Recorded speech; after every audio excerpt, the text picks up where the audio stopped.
Graças e paz, meus amados irmãos, que alegria para nós podermos começar mais um culto de louvor e adoração ao nosso Deus. Nós queremos convidar você nessa hora para juntos louvarmos ao Senhor. Vamos orar? Senhor, nosso Deus e eterno Pai, graças te damos, Senhor, por essa oportunidade que nós estamos tendo de compartilhar o Evangelho para não sabemos onde, não sabemos até onde esse vídeo, essas músicas, essa palavra de hoje irá alcançar, Senhor. Então, em nome de Jesus, que o teu nome seja glorificado. O Senhor abençoe cada coração que está ouvindo, que está assistindo, que eles sejam consolados, confortados pelo Senhor. Nós oramos assim pedindo também para que o Senhor receba o nosso louvor como cheiro suave diante da tua presença. Oramos assim em nome de Jesus. Amém. Amém. Vamos iniciar louvando o nosso Deus e com essa música declarando que Deus está no controle de tudo, Deus está no controle de todas as coisas, o Senhor reina soberano sobre o universo, sobre todas as coisas, apesar das circunstâncias e principalmente apesar desse momento que nós estamos vivendo, né, um momento que muitas pessoas estão preocupadas com aquilo que vai acontecer no mundo e até mesmo com nossas vidas. Mas vamos louvar juntos com alegria e declarando que Deus está no controle de todas as coisas. Ele não perdeu o controle de nada. Amém. Nós possamos renovar a nossa confiança no Senhor.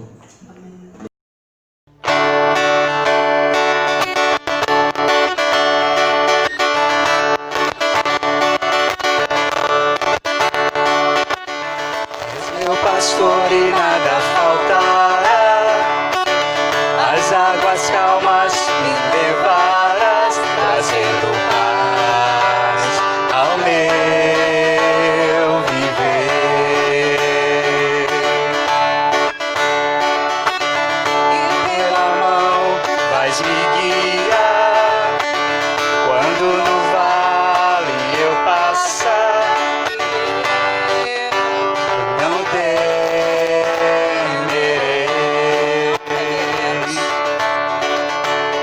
No controle tu estás, no controle tu estás, no controle tu estás, no controle tu estás. És meu pastor e nada faltará. As águas calmas me levarás, trazendo paz ao meu viver. E pela mão vais me guiar, quando no vale eu passar, e eu não temerei,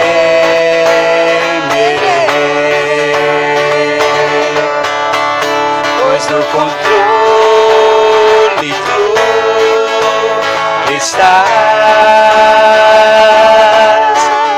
no controle tu estás, no controle tu estás, no controle tu estás.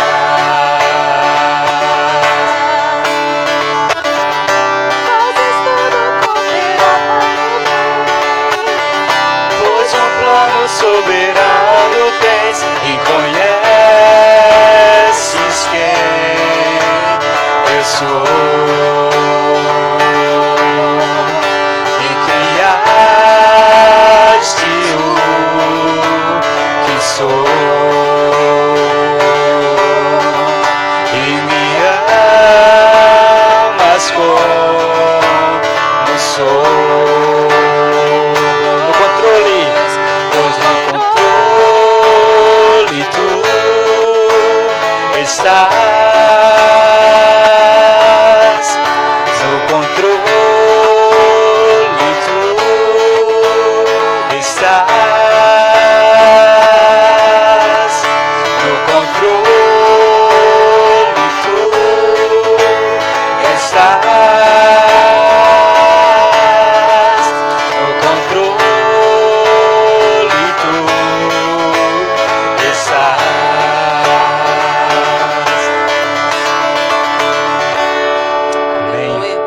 ao cantarmos isso, nós possamos ter a nossa confiança, a nossa fé renovada, que o Senhor está no controle de tudo, o Senhor está no controle de todas as coisas, e um Amém. plano soberano Ele tem.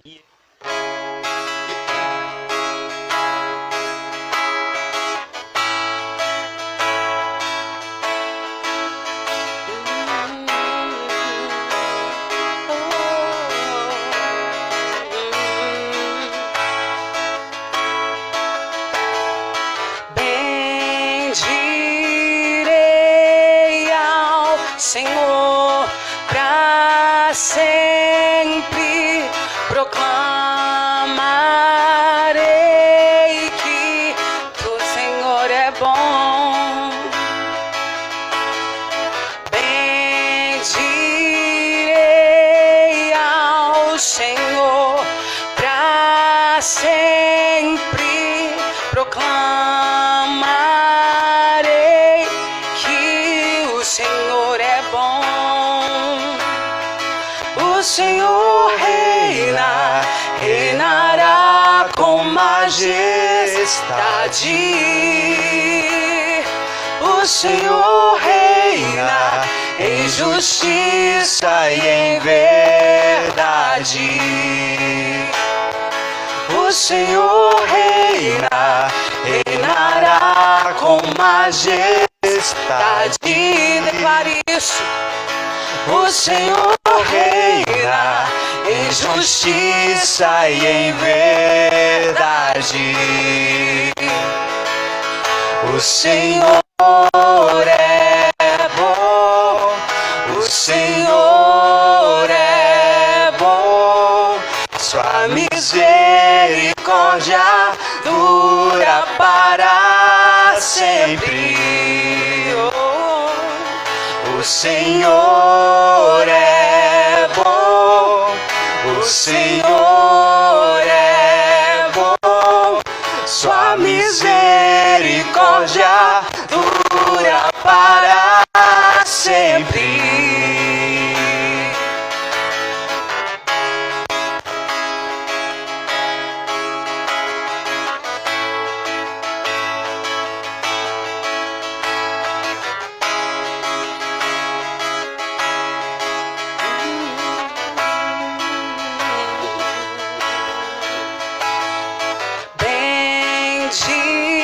Bendirei ao Senhor para sempre, proclamarei que o Senhor é bom.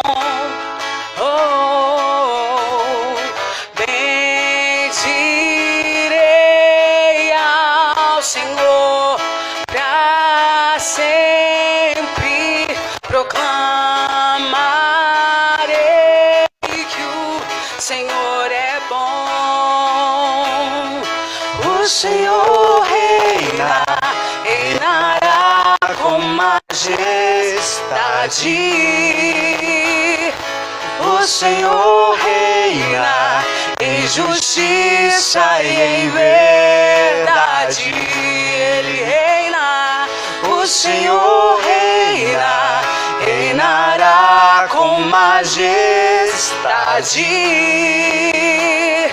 O Senhor reina em justiça e em verdade.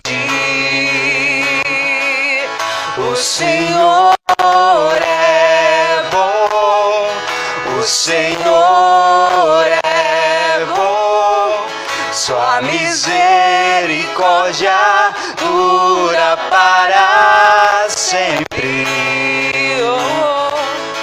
O Senhor é bom, o Senhor é bom, sua misericórdia dura para sempre.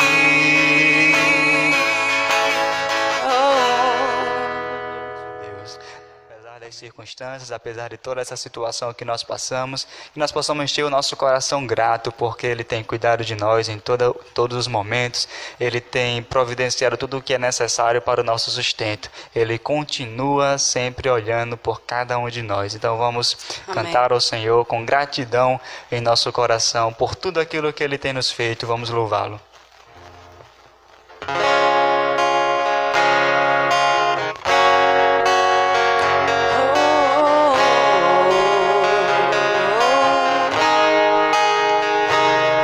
Por tudo que tens feito, por tudo que vais fazer, por tuas promessas e tudo que és, eu quero te agradecer com todo o meu ser.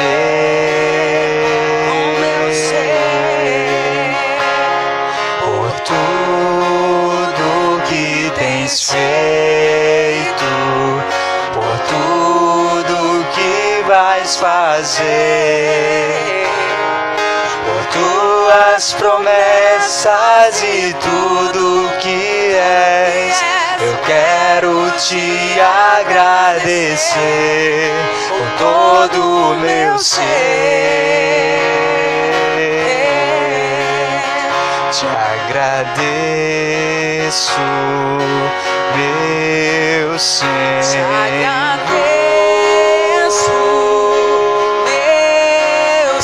Te agradeço, meu Senhor. Te agradeço,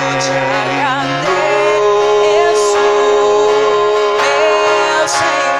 Te agradeço por me libertar e salvar, por ter morrido em meu lugar. Te agradeço,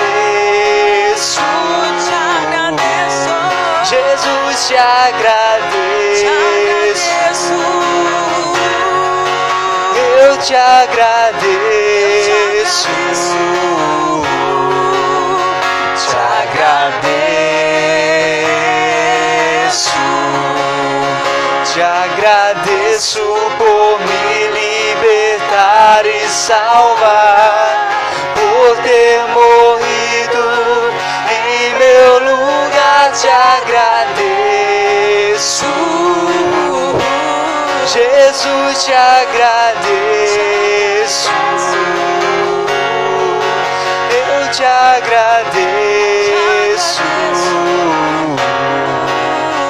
te agradeço.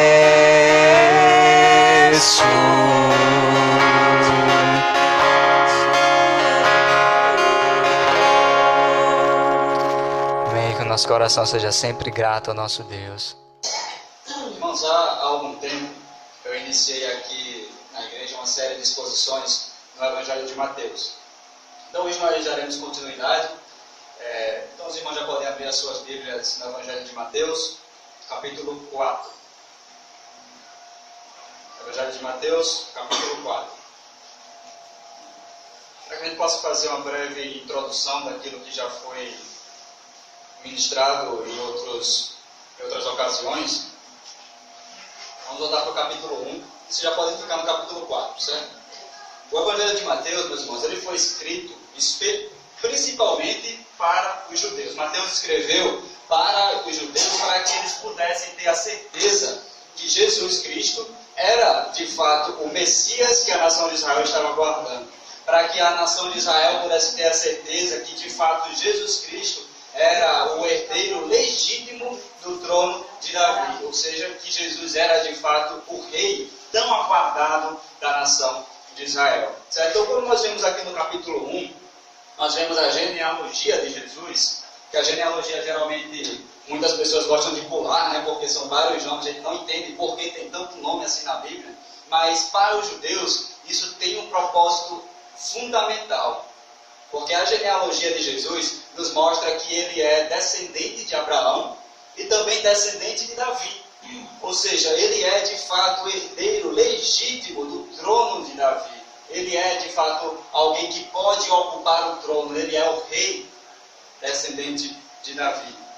E quando nós vamos para o capítulo 2, nós vemos que Jesus, depois de ter nascido, aliás, no capítulo 1 ainda, nós vemos aqui uma evidência também da profecia sendo cumprida lá de Isaías. Isaías profetizou a respeito da vinda do Messias. Isaías falou que o Messias nasceria de forma milagrosa, nasceria de uma virgem. E nós vemos aqui ainda no capítulo 1 que Jesus Cristo nasce de uma virgem, nasce de Maria. De forma milagrosa, o Messias vem ao mundo, provando assim que a profecia a respeito dele foi cumprida. Isso é algo que nós vamos encontrar muito no Evangelho de Mateus, como foi dito pelo profeta Isaías, ou como foi dito pelos profetas, como foi dito nas Escrituras. Nós vamos encontrar muito esses termos aqui em Isaías, aqui em Mateus, porque ele está oferecendo provas de que Jesus é de fato o cumprimento das profecias do Antigo Testamento. No capítulo 2, após o nascimento de Cristo, ele recebe a visita de alguns magos que vieram do Oriente. Normalmente é retratado como sendo 3 e como sendo reis magos. Mas na verdade a Bíblia não fala que eles eram reis e também não falam que eram 3. Nós não sabemos quantos eram.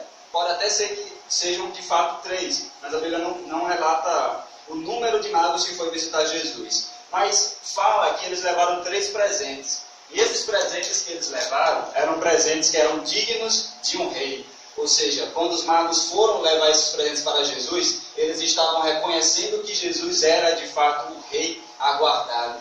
E outra, eles reconheceram também a divindade de Jesus Cristo, porque ao chegar até o bebê, eles se prostraram diante de Cristo e o adoraram. Eles reconheceram que Cristo era de fato o próprio Deus que havia vindo ao mundo para salvar o seu povo. No capítulo 3, nós vemos que surge um homem, João Batista, pregando no deserto, que era conhecido como o arauto do rei, também como um cumprimento de uma profecia de Isaías. E um arauto, meus irmãos, significa alguém que vem preparar o caminho para que o rei que está vindo logo atrás pudesse passar. Então o arauto era aquele que preparava a terra, deixava tudo retinho para que avisava as pessoas que o rei estava chegando, que o rei já estava vindo, que o rei vinha logo atrás dele. Esse era o papel de João Batista, arauto do rei, ou seja, preparar o caminho e preparar o coração das pessoas para que o rei, Jesus Cristo, pudesse chegar e pudesse pregar e iniciar o seu ministério. Ainda no capítulo 3, nós vemos aqui a respeito do batismo de Jesus. Jesus se encontra com o seu arauto, se encontra com João Batista e é batizado por ele no Rio Jordão. E aqui também, no batismo de Jesus, nós vemos também a evidência de que ele é o Messias esperado. Nós vemos a evidência da sua divindade. Nós vemos aqui uma manifestação da Trindade, porque os céus se abrem, o Espírito Santo desce sobre Cristo e nós vemos uma voz ouvida do céu que dizia: "Este é meu Filho amado, em quem me comprazo." Então nós vemos que desde o início de Mateus ele vai mostrando, de acordo com as Escrituras, que Jesus Cristo é de fato o Messias, que Jesus Cristo é de fato o Rei aguardado de Israel. Tanto é que o Evangelho de Mateus muitas vezes é conhecido como o Evangelho do Rei, porque vai mostrar que ele é o Rei de Israel. Agora vamos para a nossa leitura no capítulo 4, nós vamos ler a partir do versículo 1 ao versículo 11.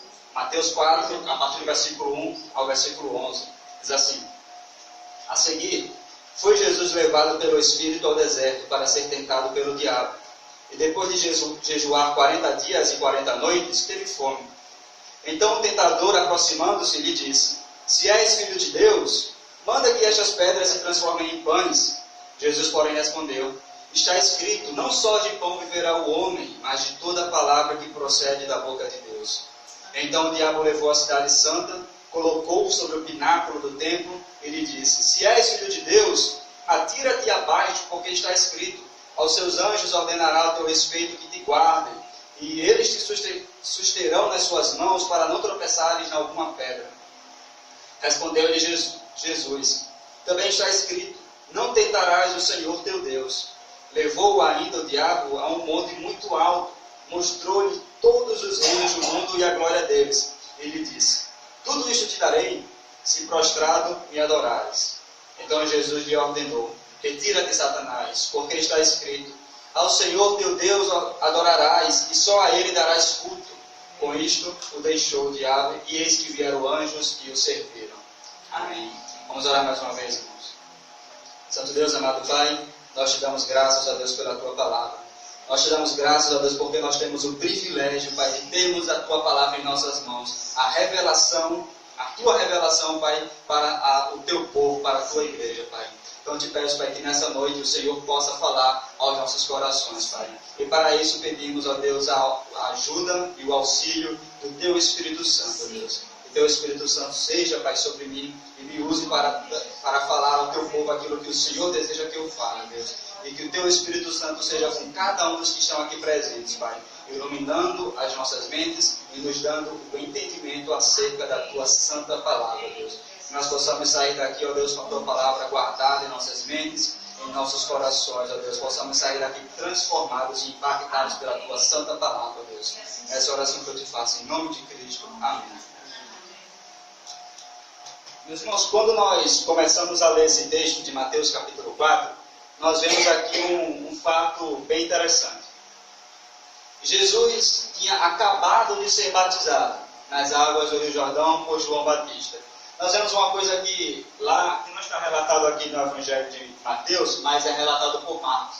Que Marcos inicia o texto dizendo assim: logo Jesus foi levado pelo Espírito ao deserto. E esse logo indica que foi uma sequência. Foi logo depois de ele ter sido batizado, ele foi conduzido pelo Espírito Santo ao deserto. E quem o guiou até o deserto com o propósito de ser tentado foi o Espírito Santo. Isso é um fato que muitas vezes pode despertar a curiosidade de algumas pessoas, como também despertou a minha há vários anos quando eu li pela primeira vez esse texto. Como o Espírito Santo levou Jesus até o deserto para ser tentado e provado pelo diabo. Certo? O Espírito Santo havia acabado de descer sobre Cristo no batismo. Cristo tinha sido revestido de poder e logo em seguida ele sofreu uma pena, uma prova extremamente amarga no deserto, em sua tentação. E aqui nós temos um paralelo muito interessante com o que aconteceu no Jardim do Éden. Porque Adão e Eva estavam em um paraíso, estava na criação de Deus que estava perfeita, que ainda não tinha sido maculada nem manchada pelo pecado. Adão e Eva estavam em um local que era perfeito, um paraíso, no Jardim do Éden. E Jesus, contudo, estava em um deserto desolado. Lá no Jardim do Éden, Adão e Eva tinham tudo o que era necessário para a sua vida. Eles poderiam comer de todas as árvores que eles enxergassem ali no Éden, menos de uma única árvore que Deus tinha ordenado que eles não comessem. Enquanto que Jesus estava no deserto, em jejum durante 40 dias, e já estava faminto, já estava com fome. Adão e Eva tinham um ao outro. Jesus, contudo, estava sozinho. E apesar de tudo isso, quando olhamos para essas condições, quando nós olhamos para essas circunstâncias, nós imaginamos que Adão e Eva tinham as circunstâncias ideais para que eles pudessem resistir às tentações e não pudessem ceder ao pecado. Mas ainda assim, eles cederam ao pecado, eles desobedeceram a Deus. Enquanto que Jesus tinha todas as condições favoráveis para que ele pudesse pecar, ele permaneceu firme no pecado. Ele resistiu e ele triunfou sobre as tentações.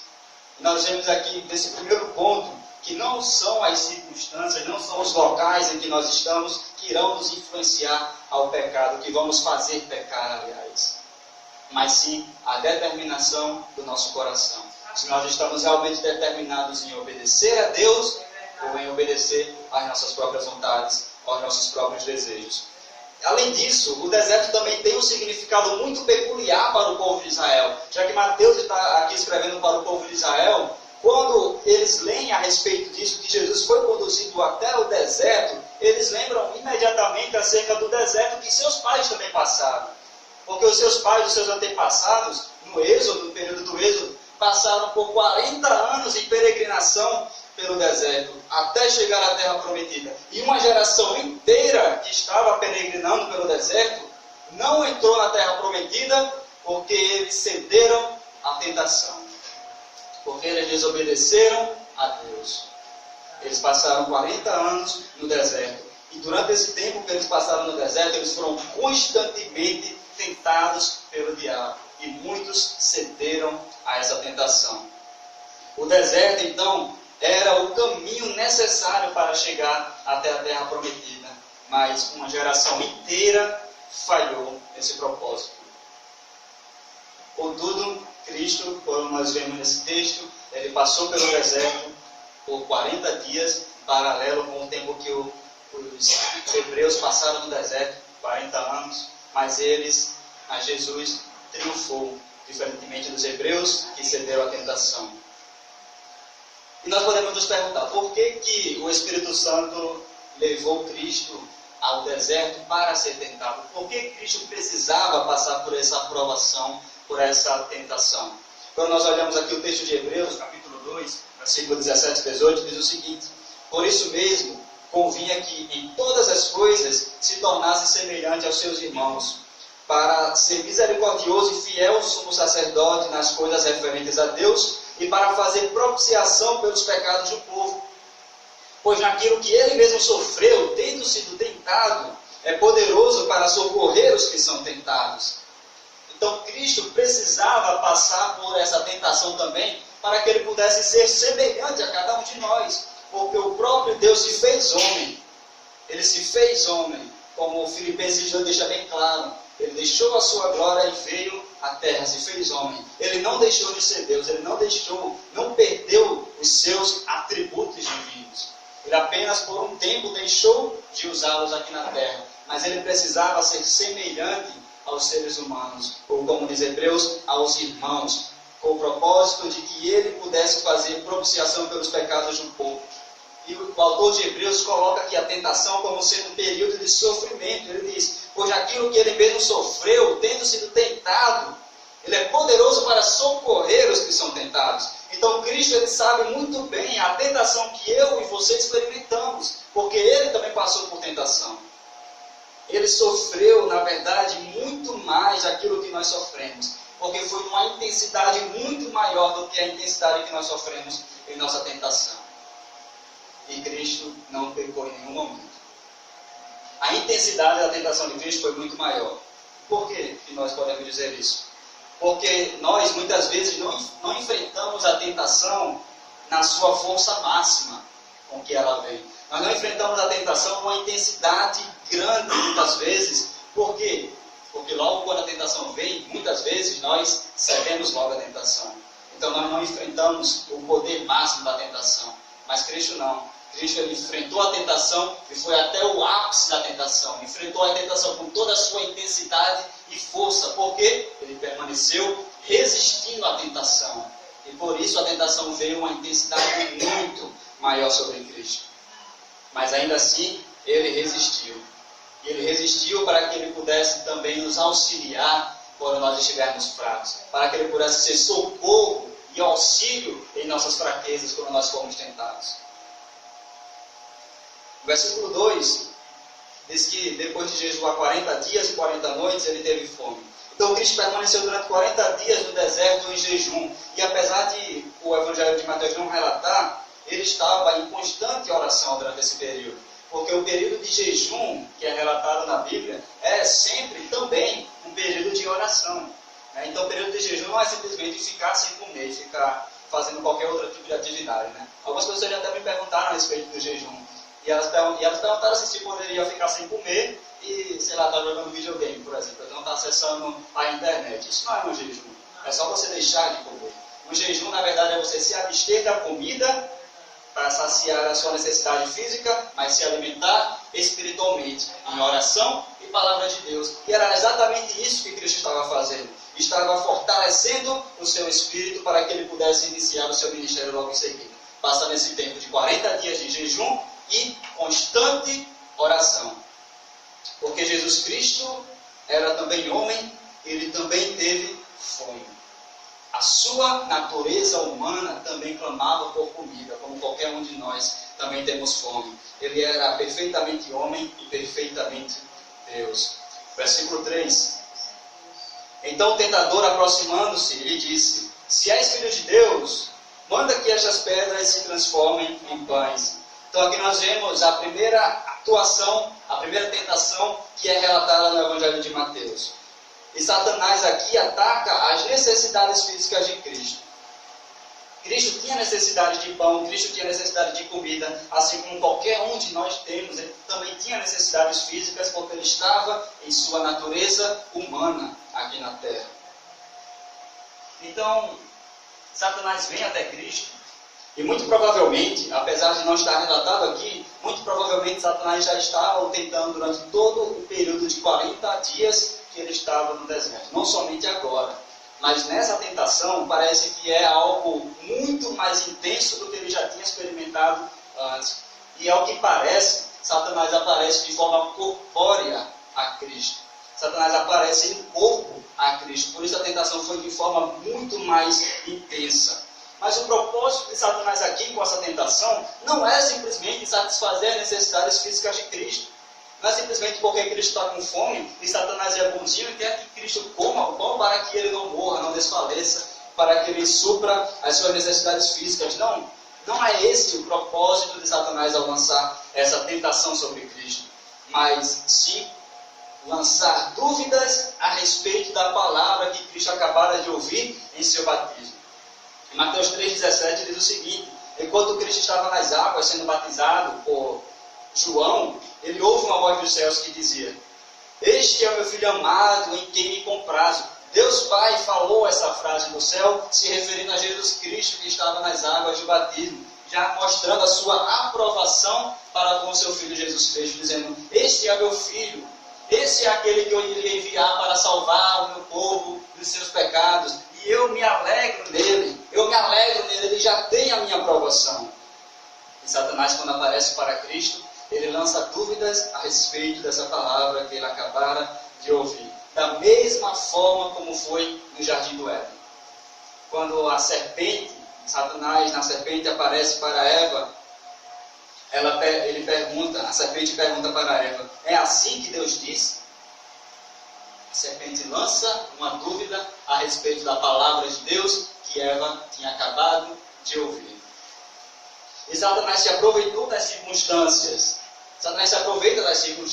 Eva muito provavelmente estava passando ali já por perto daquela árvore que tinha aquele fruto que Deus disse que não comesse. Provavelmente Eva estava passando por ali. E Satanás se aproveitou desse momento, dessa circunstância, para lançar uma dúvida a respeito da palavra de Deus e fazer com que ela comesse do fruto. Da mesma forma, Satanás se aproveitou da circunstância que Cristo estava passando. Durante 40 dias ele ficou sem comer. Obviamente ele sentiria fome. Então Satanás se aproveitou desse momento, um momento de fragilidade física que Cristo estava enfrentando, para lançar dúvidas a respeito da palavra de Deus.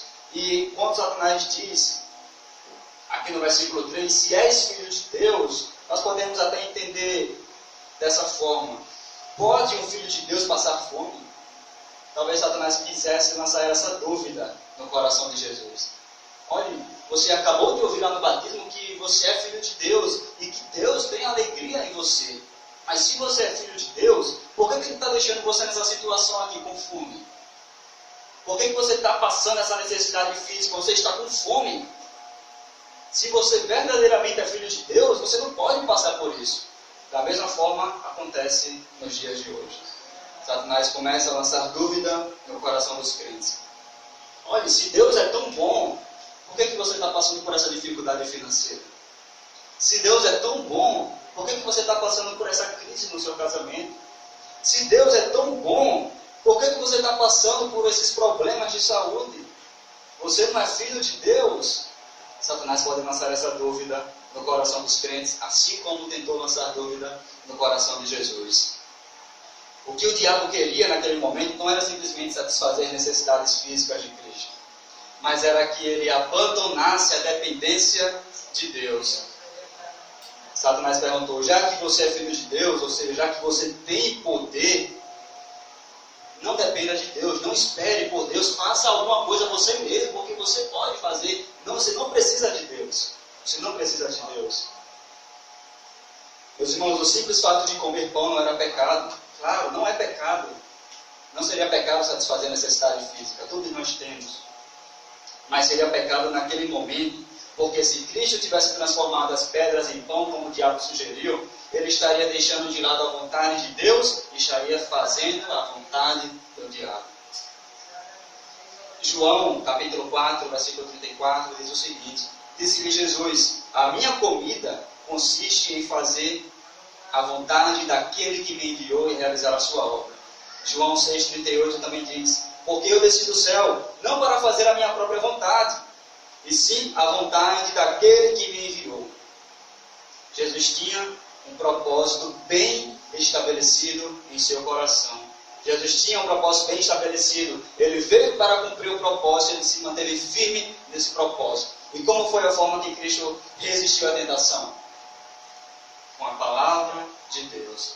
Cristo citou as Escrituras. Versículo 4. Jesus, porém, respondeu: está escrito, não só de pão viverá o homem, mas de toda a palavra que procede da boca de Deus. E esse versículo você pode encontrar em Deuteronômio, capítulo 8, versículo 3. Se você tem uma caneta, você pode até anotar na sua Bíblia, aí do seu lado. Deuteronômio, capítulo 8, versículo 3. Jesus citou as Escrituras para que ele pudesse vencer a tentação lançada pelo diabo.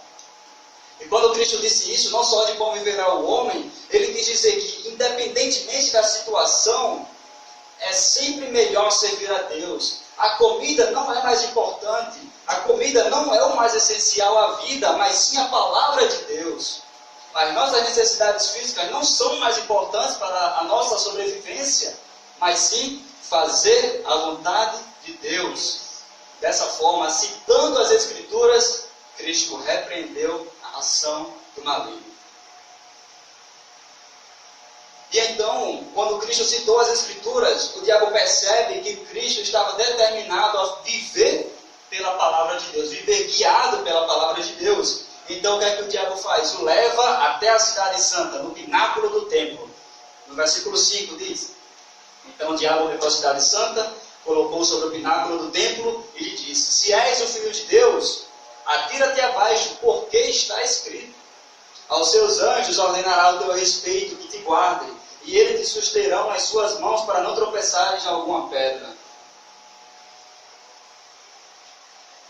Então, o diabo coloca à prova a própria palavra de Deus. Quando o diabo o leva até a cidade santa, isso é um fator interessante que nós notamos aqui, porque Mateus utiliza essa expressão, cidade santa, se referindo a Jerusalém. E depois de falar cidade santa, ele diz que o diabo o levou até o pináculo do templo, que também era um local santo. Então parece que essa circunstância, e após Jesus ter usado as Escrituras, leva o diabo também a usar a Escritura. O diabo já está na cidade santa, nós estamos na cidade santa, nós estamos aqui no templo, então eu vou usar as Escrituras para você também. Olha só o que é que diz aqui a palavra de Deus no Salmo 91, o diabo citando a palavra de Deus no Salmo 91. Aos seus anjos ordenará o teu respeito e te guardem, eles te susterão nas suas mãos para não tropeçares em alguma pedra. Aleluia, o diabo fala para Jesus. Então olha só o que é que a palavra de Deus fala. Você não quer viver baseado na palavra de Deus? Então, vamos ver se a palavra de Deus realmente é verdadeira. Se jogue daqui do templo, porque a palavra de Deus diz que os anjos serão enviados por Deus para te sustentarem. O diabo lança à prova a palavra de Deus, lança dúvidas a respeito da palavra de Deus. Da mesma forma como ele fez com Eva no jardim. Em Gênesis 3, versículo 1 a 4, diz o seguinte: e ela, no caso a serpente, perguntou à mulher: foi isto mesmo que Deus disse? Não comam de nenhum fruto das árvores do jardim. Respondeu a mulher à serpente: podemos comer do fruto das árvores do jardim. Mas Deus disse: não comam do fruto da árvore que está no meio do jardim e nem toquem nele, do contrário vocês morrerão. E disse a serpente à mulher: certamente não morrerão. O diabo lançou dúvidas a respeito da palavra de Deus e logo em seguida disse que a palavra de Deus estava, na verdade, errada. O diabo disse para Eva que a palavra de Deus não era verdade. E o diabo utilizou o Salmo 91 para lançar dúvidas no coração de Jesus, para tentar lançar dúvidas no coração de Jesus a respeito de sua própria palavra. Satanás insinuou que Deus não faria o que havia prometido em sua própria palavra. E como já disse alguém, texto fora de contexto é pretexto para heresia. O diabo pegou um versículo isolado, 2 versículos ele pegou do Salmo 91, isolou, retirou uma parte do texto e lançou, solto. Texto fora de contexto é pretexto para heresia. E é uma coisa aqui interessante, Satanás é um exímio conhecedor das Escrituras. Satanás conhece a Bíblia de capa a capa, de trás para frente. Mas há um detalhe: Satanás é um péssimo intérprete das Escrituras. Ele interpretou as Escrituras de forma totalmente contrária ao que deveria ser feito. Porque o texto diz claramente em Salmo 91 que eles te susterão nas tuas mãos para não tropeçarem em algumas pedras. Em todos os teus caminhos. Há um acréscimo aqui no Salmo 91 que o Satanás não citou. Por quê? Porque essa promessa está condicionada àqueles que estão nos caminhos do Senhor. E se Cristo se jogasse no templo, ele não estaria fazendo a vontade de Deus. Ele teria se desviado do caminho do Senhor. Logo, essa promessa não seria aplicada. Porque essa promessa é condicionada para aqueles que permanecem nos caminhos do Senhor. E meus irmãos, hoje em dia, existem muitos que estão fazendo o que o diabo está fazendo. Pegando versículos isolados, interpretando da maneira que lhe convém e colocando à prova a palavra de Deus. Existem muitos que estão inventando por aí algumas coisas que não estão ordenadas nas Escrituras. Muitos inventam cultos de vitória, cultos de milagres, cultos da cura, cultos da libertação, e obrigando Deus a agir naquele momento. Eu já participei de cultos assim. As pessoas obrigavam a Deus a agir naquele momento porque eles queriam que ela agisse naquele momento, já que é o culto do milagre. Pegando versículos isolados, tirando do seu contexto e interpretando da maneira que convém. O diabo fez isso. Era o diabo que estava fazendo isso. Mas, meus irmãos, Cristo, ao contrário do diabo, é o melhor intérprete das Escrituras. E Cristo sabia claramente a correta interpretação do texto citado pelo diabo. E ele citou outro texto, não para contradizer o texto do diabo, mas para provar que a interpretação que ele estava fazendo estava equivocada. E Cristo cita Deuteronômio, capítulo 6, versículo 16. Aqui no versículo 7 de Mateus, diz o seguinte: respondeu-lhe Jesus: também está escrito, não tentarás o Senhor teu Deus. Deuteronômio 6, 16. Então Cristo, ao citar esse versículo e dizer também está escrito, ele afirma que ele cria verdadeiramente no versículo citado pelo diabo, Salmo 91, mas também que ele cria em toda a Escritura. E a Escritura interpreta a própria Escritura. Se Cristo tivesse cedido à tentação, ele não estaria demonstrando fé na palavra de Deus. Na verdade, ele estaria demonstrando incredulidade. Se Cristo tivesse cedido à tentação, ele não estaria demonstrando confiança, mas dúvidas a respeito da palavra de Deus. Era esse o propósito do diabo, lançar dúvidas a respeito do que Deus havia dito em sua palavra, no Salmo 91. A terceira tentação, aqui no versículo 8, diz o seguinte: levou ainda o diabo a um monte muito alto, mostrou-lhe todos os reinos do mundo e a glória deles, e lhe disse: tudo isso te darei se prostrado me adorares. E a terceira tentação tem a ver também com a concupiscência dos olhos, da mesma forma que o Éden. Satanás tentou seduzir Cristo da mesma forma que ele seduziu Eva no jardim do Éden. Gênesis 3,6 diz o seguinte: quando a mulher viu que a árvore parecia agradável ao paladar, era atraente aos olhos, e além disso, desejável para dela se obter discernimento, tomou do seu fruto, comeu e deu a seu marido, que comeu também. Eva foi atraída pelo olhar. Eva olhou aquele fruto, e o diabo a enganou a partir do seu olhar. Eva viu e achou que aquele fruto fosse algo atraente, que poderia dar algo que ela ainda não tinha, porque o diabo tinha feito uma falsa promessa para Eva. Satanás tinha dito a Eva que se ela e Adão comessem do fruto, eles na verdade não morreriam, mas eles seriam como Deus, ou seja, eles seriam iguais a Deus. E era isso que Eva queria, ser igual a Deus. Era isso que Adão queria, ser igual a Deus. Por isso que aquele fruto era tão atraente, porque tinha uma falsa promessa do diabo por trás daquele fruto. Então Eva foi atraída pelo seu olhar e pela promessa enganosa do diabo. Satanás, dessa vez aqui, nessa terceira tentação, ele não usou as Escrituras. Mas muito provavelmente ele se recordou de um salmo que falava a respeito do Messias. O Salmo capítulo 2, versículo 8, é um salmo messiânico que fala a respeito do Cristo que viria. Esse salmo diz: pede-me, e eu te darei as nações por herança, e as extremidades da terra por tua possessão. É um salmo que fala a respeito de Cristo, que Cristo herdaria as nações, que Cristo herdaria toda a terra, e a terra inteira seria posse de Cristo. E era isso que Satanás estava prometendo a Cristo, quando ele diz aqui no versículo 8, no versículo 9, tudo isto te darei se prostrado me adorares. Tudo isso, todos os reinos deste mundo, eu te darei se prostrado me adorares. Satanás conhecia as Escrituras, Satanás sabia que os reinos do mundo inteiro estavam prometidos ao Messias, estavam prometidos a Cristo. Satanás sabia que Cristo veio para reinar. Mas Satanás também sabia de uma coisa: Satanás sabia que o reino seria conquistado por meio do sofrimento, por meio da obediência à palavra de Deus. E Cristo também sabia disso. Em Mateus 16, 21, Cristo diz: desde esse tempo começou Jesus Cristo a mostrar a seus discípulos que lhe era necessário seguir para Jerusalém e sofrer muitas coisas dos anciãos, dos principais sacerdotes e dos escribas, ser morto e ressuscitado no terceiro dia. Cristo sabia que era necessário passar pelo sofrimento para alcançar o reino, para ir alcançar, conquistar os reinos do mundo, para que o Pai pudesse dar a ele os reinos do mundo. Ele sabia que tinha um caminho a ser cumprido. E o que o Satanás ofereceu aqui, na verdade, foi um atalho. Foi um caminho mais curto.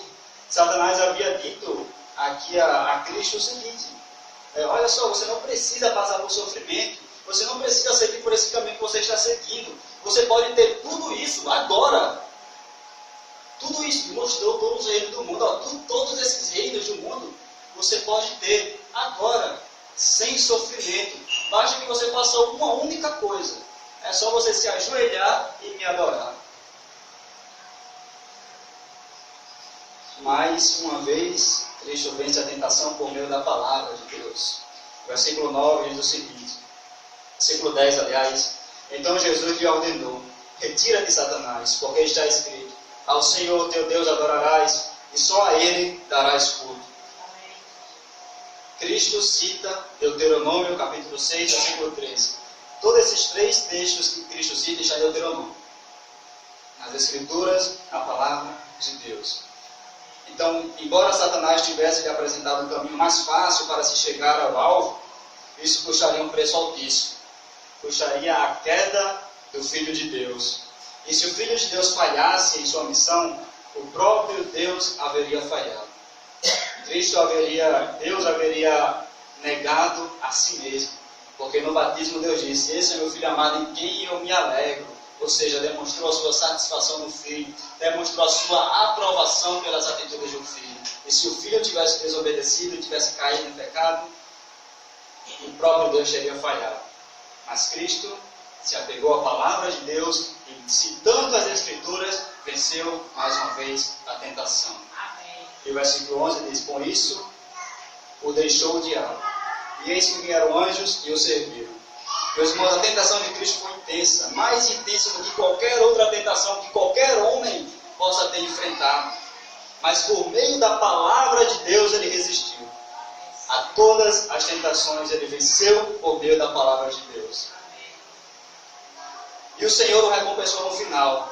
Após a tentação, Deus enviou os seus anjos para servirem a Cristo. As suas necessidades humanas naquele momento, a fome que ele estava sentindo, foi satisfeita, foi saciada naquele momento.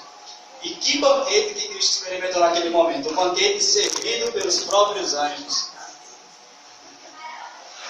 Um banquete servido pelos próprios anjos. Que banquete! Tal qual nenhum homem poderá experimentar esse banquete servido por Cristo e também desfrutar daquela alegria que eles desfrutaram naquele momento, né? Porque os anjos também se alegraram com Cristo por ele ter sofrido, por ele ter resistido às tentações. Meus irmãos, algumas aplicações a respeito do texto.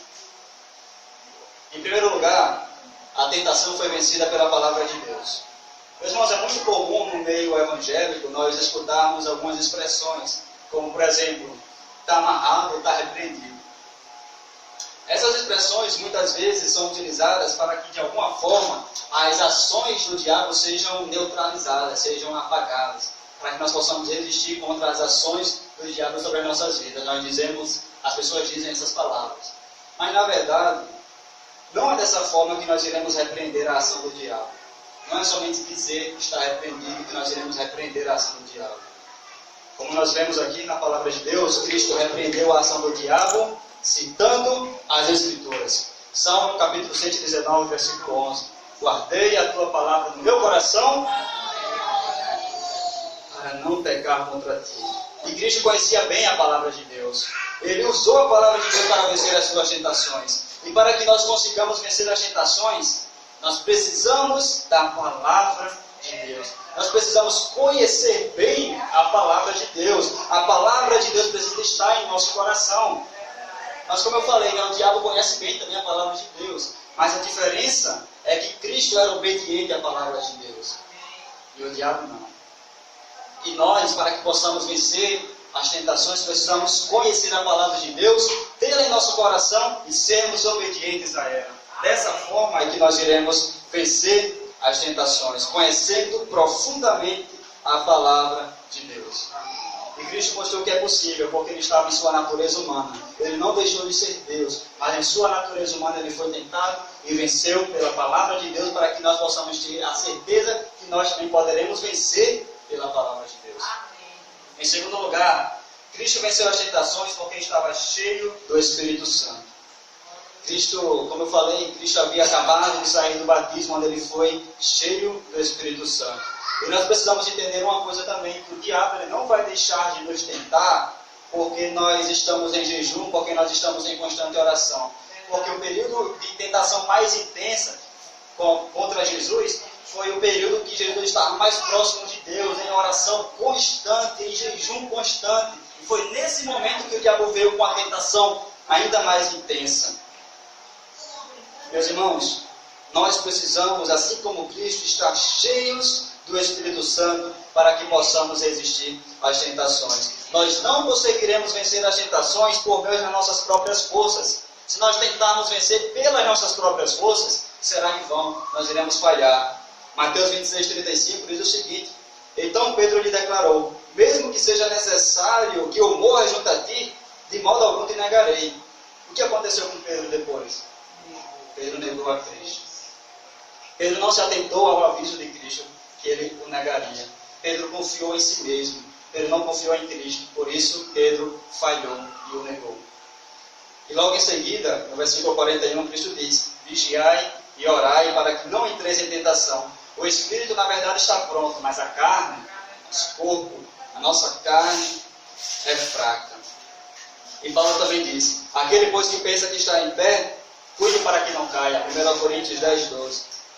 Meus irmãos, se nos mantermos firmes só nos manteremos firmes contra as tentações se deixarmos de confiar em nós mesmos e confiarmos no Espírito Santo e deixarmos que a nossa vida seja guiada pelo Espírito Santo. Como Tiago diz, Tiago 4:7, sujeitai-vos, pois, a Deus, mas resisti ao diabo, e ele fugirá de vós. Amém. E por fim, John Piper diz algo muito interessante, que a força para resistir às tentações vem da nossa fé na graça futura. Na graça futura.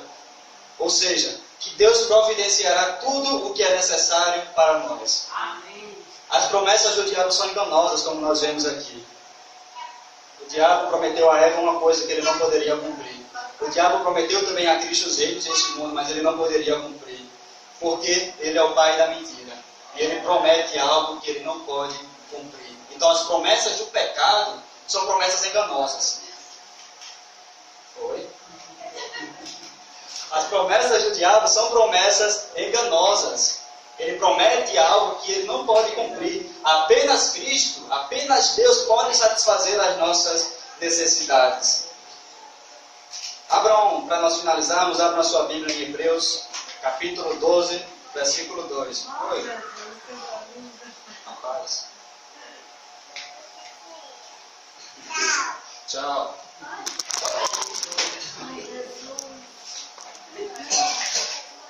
Hebreus capítulo 12, versículo 2, diz o seguinte: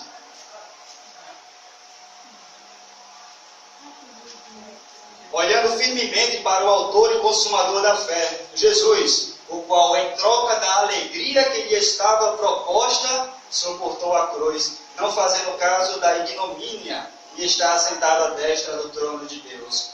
Como Cristo venceu as tentações? Olhando para a alegria que lhe estava reservada no futuro, sabendo que Cristo satisfaria as suas necessidades. Ele não olhou para a tentação, ele não olhou para os prazeres momentâneos que o diabo estava propondo, ele olhou para aquilo que Deus poderia oferecer. E é dessa forma que nós venceremos as tentações, meus irmãos. Não é olhando para as satisfações momentâneas que o pecado nos oferece, mas olhando para a alegria eterna que somente Cristo pode nos conceder. Os prazeres do pecado são passageiros, mas a alegria que o Senhor nos propõe é eterna, é duradoura. Nós devemos ter fé na graça futura que nos está reservada. Dessa forma é que nós venceremos as nossas tentações. Amém? Vamos orar. Santo Deus, amado Pai, nós te damos graças, ó Deus, pela Tua palavra que foi exposta aqui nessa noite, Pai.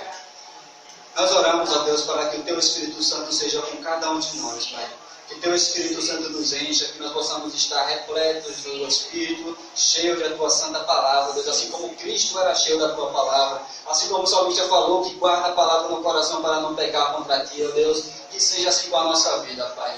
Que a Tua palavra esteja sempre guardada em nossos corações, ó Deus, para que quando a tentação vier, nós possamos correr para o Senhor, nós possamos encontrar socorro em Ti, ó Deus, sabendo que o Senhor providenciará o escape necessário para as nossas tentações. Que nós não possamos confiar, Deus, nas promessas enganosas do pecado, mas possamos apenas ter fé na alegria que nos está reservada no futuro, se nós formos fiéis, ó Deus, se nós perseverarmos, firmes contra as tentações, ó Deus. Que o Senhor possa nos guardar, Pai, porque nós não poderemos vencer sozinhos, Pai. Nós não poderemos vencer confiando em nós mesmos, mas apenas no Teu Espírito Santo. Portanto, ó Deus, a minha oração é que nessa noite o Senhor possa fortalecer os nossos corações, para que nós possamos nos manter firmes, ó Deus, contra as ciladas que o diabo nos coloca, Deus. Essa é a oração que eu te faço, em nome de Cristo. Amém.